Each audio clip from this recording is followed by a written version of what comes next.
أعوذ بالله من الشيطان الرجيم بسم الله الرحمن الرحيم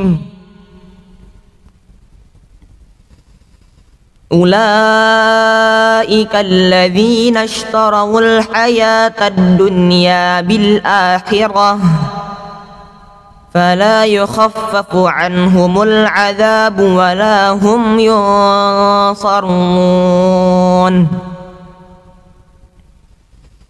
ولقد آتينا موسى الكتاب وقفينا من بعده بالرسل وآتينا عيسى ابن مريم البينات وأيدناه بروح القدس أفكلما جاءكم رسول بما لا تهوى أنفسكم استكبرتم ففريقا كذبتم وفريقا تقتلون وقالوا قلوبنا غلف بل لعنهم الله بكفرهم فقليلا ما يؤمنون صدق الله العظيم.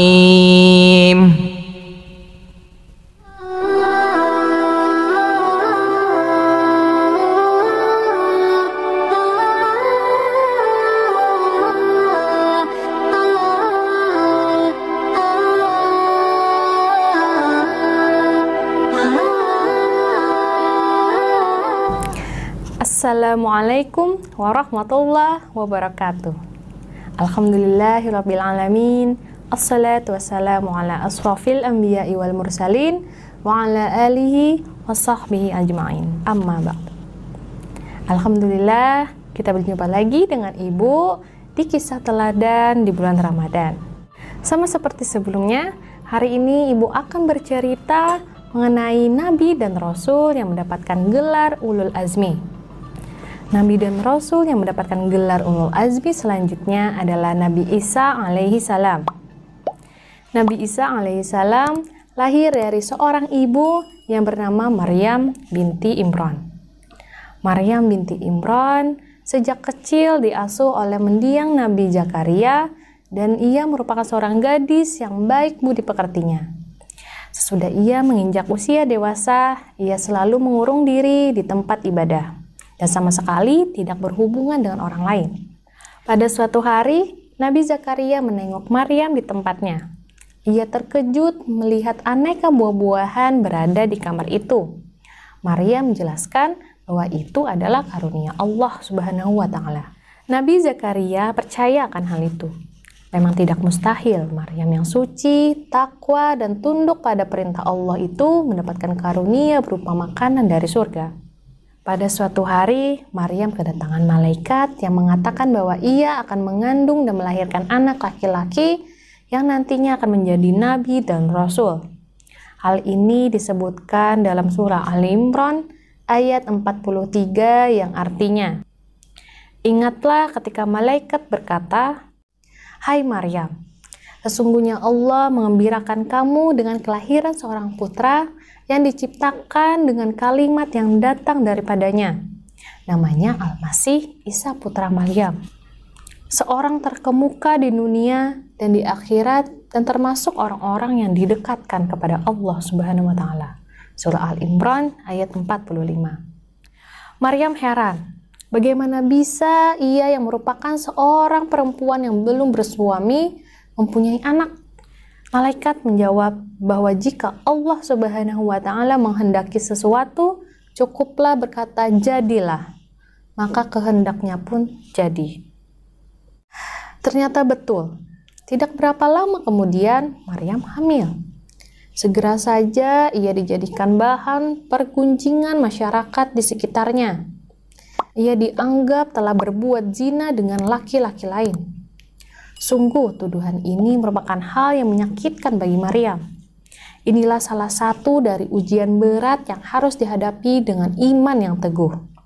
Karena Maryam digunjing oleh masyarakat, maka Maryam mengasingkan diri dari keramaian untuk menghindari cemoohan masyarakat, dan Maryam melahirkan bayinya di bawah sebatang pohon kurma. Di dekatnya ada air sungai yang mengalir yang diberkati oleh Allah Subhanahu wa Ta'ala.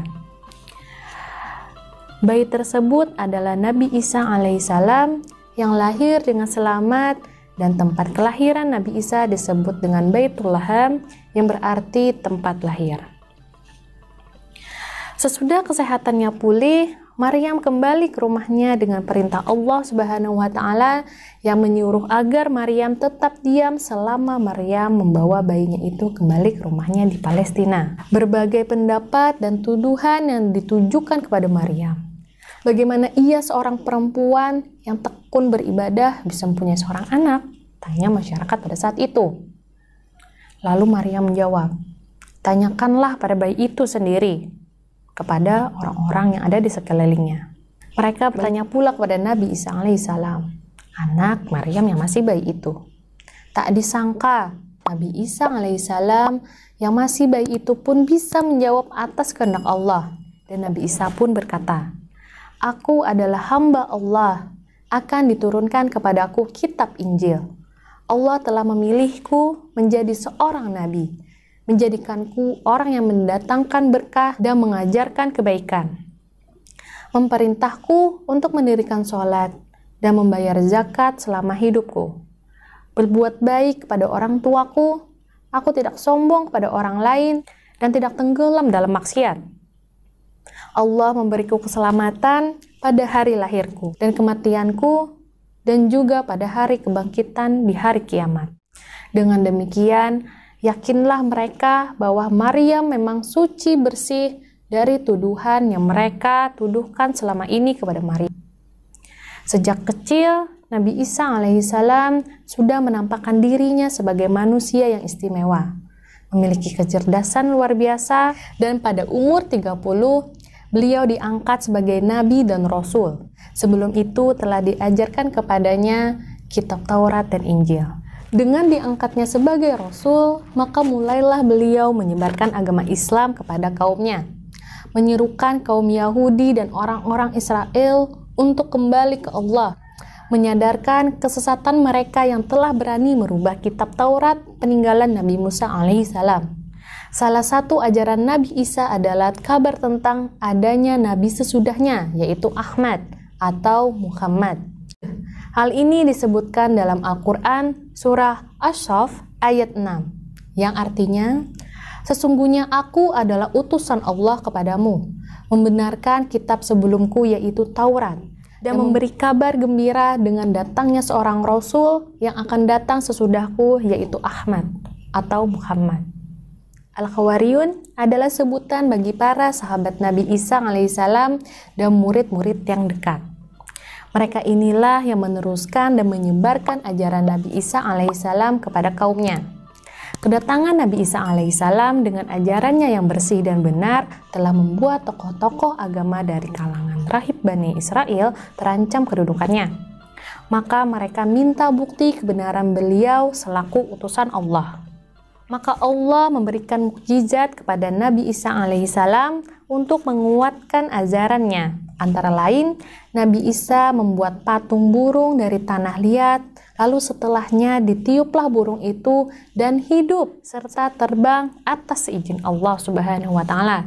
Dan beliau dapat pula menyembuhkan orang-orang yang buta agar bisa melihat kembali.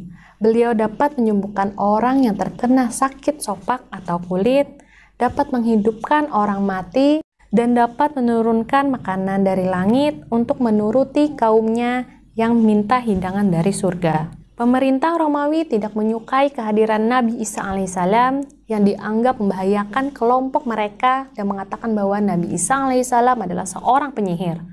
Maka dari itu pemerintah Romawi berniat untuk membunuh Nabi Isa alaihissalam. Mendengar hal itu, Nabi Isa alaihissalam dan Hawariyun menyelamatkan diri dan hidup berpindah-pindah tempat dan bersembunyi dari tentara Romawi itu. Namun, salah seorang murid Nabi Isa alaihissalam yang bernama Yudas itu berkhianat. Dialah yang menunjukkan tempat persembunyian Nabi Isa alaihissalam Tetapi Allah Subhanahu wa Ta'ala melindungi Nabi Isa alaihissalam dengan mengangkat beliau ke langit. Sedangkan Yudas yang berkhianat diserupakan wajahnya dan penampilannya seperti Nabi Isa alaihissalam. Maka Yudaslah yang ditangkap dan disalib oleh tentara Romawi. Menurut hadis yang sahih, Nabi Isa akan diturunkan kembali ke dunia menjelang hari kiamat. Turunnya Nabi Isa alaihissalam adalah untuk meluruskan agama yang telah diselewengkan oleh kaum Nasrani dan untuk membunuh Dajjal. Menurut suatu riwayat, Nabi Isa setelah turun dari langit akan menetap di bumi sampai wafatnya selama 40 tahun.